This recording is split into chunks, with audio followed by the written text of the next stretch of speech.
Welcome to Pitch Practice, everybody. My name is Kevin. Raise your hand if you've never been here before, please. And keep them up. Awesome. About half the people have never been here before. That's great. Welcome. My name is Kevin Sandlin. We've been doing pitch practice now for 4.5 years. And we're pushing 2,700 pitches that we've heard and helped and critiqued and done whatever it is to make them better. So that's the whole purpose of us being here, is to, whatever you're pitching, we want you to get better at pitching at it. That'll give you just a little bit better chance of succeeding than the 1% of people who might succeed in the startup world. So if you have a little bit better chance, maybe you'll do better. So that's great. That's why we're here. This is all audience participation driven. The way we got pitch practice started was that I needed help in my pitch. I was pitching a startup that ultimately crashed and burned. Probably because I didn't know what the hell I was doing when I was pitching, but that's neither here nor there. So we started in a room upstairs on the 5th floor, and 4.5 years later, it's a thing. We record all the pitches now. They're out on YouTube if you want to go watch them. And I recently published a book called Practice Your Pitch. It's out on Amazon. You can buy it, or you can get it for free. If you figure out how to do that, let me know. But it's a thing, and so it's fun to do here. We're here every week, and it's all about helping entrepreneurs get better. So if you haven't ever done this before, please sign in at pitchpractice.org. I just want to know who you are. We'll not spam you, I promise. But when we announce something like last fall, we built a house down in El Salvador. We funded a house for a family of 4 who was living in a tent city. They had no floor, no roof, and literally like this much room in their life, and that's where they lived. Now they live in a 2-bedroom, 1-bath house with a roof, a locked door, and running water. So we funded the house all through pitch practice. So that's the kind of thing we do. So if you get an email, it's like that, or me hawking the book, whichever. So here's how we do things here. We start off with the 30-second elevator pitch because it's the one you're going to use the most. When you meet somebody out here and they say, what do? You're going to use some form of this elevator pitch. It won't be practiced, canned, or rehearsed. But you will be used to saying it if you've been here and you've actually practiced. So we start with the elevator pitch. That can grow into your 2 or 3 minute contest pitch, and that can grow into your 5-6 minute whatever investor deck. But it all starts with the same thing, the same very important pieces. And those are your name, hopefully you know that, your organization, if you're associated with one. You may be pitching an idea and not really have a name for it yet. You can make something up, you can always change your name, it doesn't matter.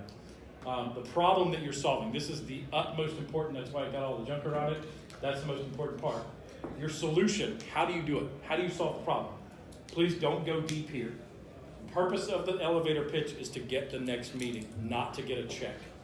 The purpose of the elevator pitch is to get the next meeting. So you don't want to go deep here, because you want the first question after you give your pitch, you want somebody to listen to ask, how do you do that? That's the next meeting. So don't go deep here. You got to know who your customers are. That means who's paying you money. So even in a nonprofit, who are your customers, Ed? Who pays you money? I'm not going to go there. People that watch YouTube videos. People that watch YouTube videos. Actually, they don't. That's right. Google does. That's Google right. is my customer. That's right. That's a whole other story.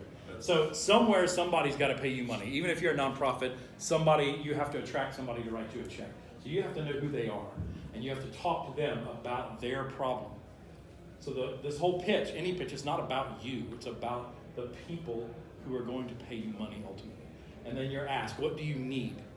Every startup needs something. Do you need a co-founder, an investor, a beta tester, a new customer, a referral, advice, a mentor, whatever you need, ask for it every time.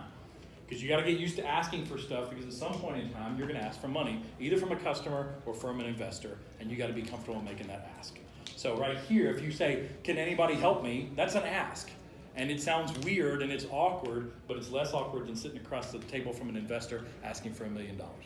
So get used to asking for something. So in all this, focus on the problem. That's what I said earlier. The reason we do that, if you need help understanding that, go watch the TED Talk Start With Why by Simon Sinek. It'll change the way you think about how you talk about stuff like this. You start with why. Your why is the problem that you are solving. That's the reason a startup or a new business exists, to solve a problem. This is your why. Start with why. Start with the problem you're solving.